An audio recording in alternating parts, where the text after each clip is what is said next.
kailangan talagang yearly o 6 months na paano para makaiwas tayo dun sa sakit na nakakatakot. Kasi mahirap naman yun kung kailang active na yung ano mo, tsaka kung magpapapas na o kaya magpapaano sa sepia. Mas maganda rin yung ganyan na kung meron man, di ba sabi nga, kung maliit lang na bagay ang magiging sakit, madaling gamutin. Eh pag sobrang na active na, mahirap na, buhay na yung magiging ano niya. Kaya mas maganda na ako sa edad ko nga ito, 50 years old na.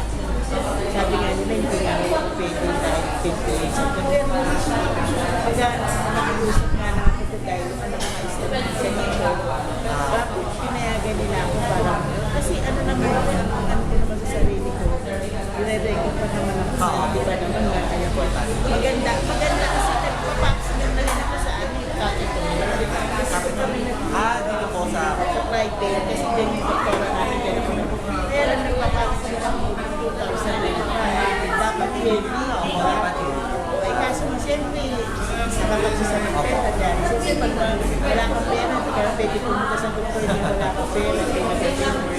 Siyempre na ano mo lang din. Siyempre ito, pagkakataon na sa hindi. Baga kahit hindi ka ma-papsmith, ano lang yung vagina natin, masakit lang. Kampante na yung natin, makikita natin na wala tayo. Sulat pa lang yun. Hindi kakapangaba. Siyempre sa una kakapangaba ka dahil kahit wala kang nakikita. Sabi nga, walang sintomas. Hindi mo maano. Siguro yung mga sintomas na linito ko na malalaki. Acute na. Pati hintayin pa natin. Tapos ano po, so ano po mga bagong natutunan sa araw na ito? Ano po naramdaman nyo habang nag-test kayo? Sabi nila, masakit eh, wala ka namang mararamdaman. Wala ka namang mararamdaman. Kaya naging kampante na yung sarili mo, nalaman mo wala naman. Kaya makapag-iingat. Baga yun talaga yung sinasabi nila, sa edad ko na ito dapat yearly o 6 months magpapakas. Baga yun na lang ang susundin ko para makaiwas tayo. Sobrang inspiring lahat sa mga tao.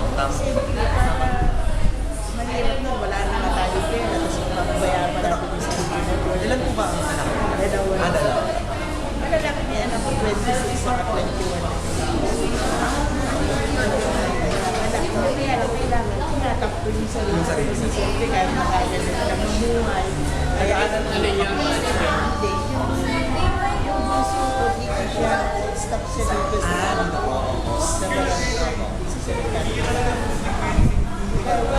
malaking tulong din yung ano nila na yan sa mga walang pera. Malaking tulong na rin yung nagawa. So after nyo magpa-testing, after nyo ma-orientation, ano po yung nararamdaman niyo? Masaya. Kampante na po kayo na walang nakita ang problema, o kung meron man, may na-treat na agad. mag-trace na agad, aagad ka agad, magamot. So, tingin niyo po ba, mas maganda na action na ng gobyerno to na gawin ng regular yung mga ganyan klase? Yun nga dapat ang pagtuunan nila. Kasi maraming mahihirap na hindi kayang magpa-check sa mga motor niya. Dapat yan ang pagtuunan nila, lalo na yun sa mga nakatira sa mga government hospital. Dapat kailangan yan ang nila. May libre silang para kasi kalimitan yung breast cancer lang yung napagtutunan ng pansin. kapag yung saan lang sila nakapokus kung ano lang yung active na sakit, yun lang sila focus. Dapat lahat yan pinag-focus nila, hindi lang sa mga babae, sa mga lalaki, hindi ba? Yung mga sa, di ba karamihan ng mga lalaki pagka nagkakaedad na meron isa, yung ang tawag mo sa lalaki, yung cancer sa prostate po. dapat pagtuunan din nila meron din silang libre ni check. Kahit nasabihin ko na wala pa agad, agad nila yun.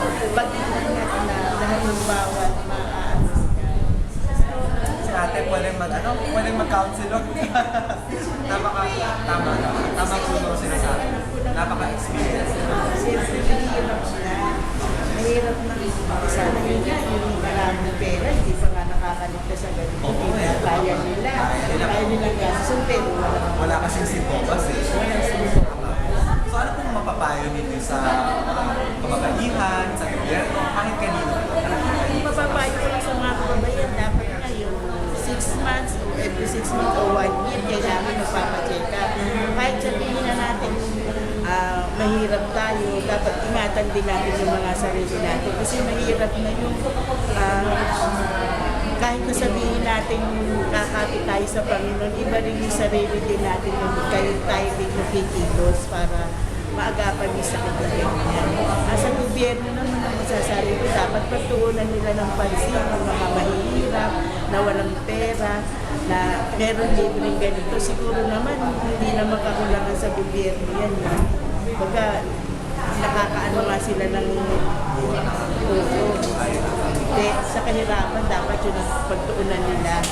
Hindi yung kung mayayaman na lang ang pinag-aaral nila, dapat pagtuunan naman nila yung mahihirap na walang inaasahan. Kung umaasa nga sila sa Diyos, pero iba rin yung natutulungan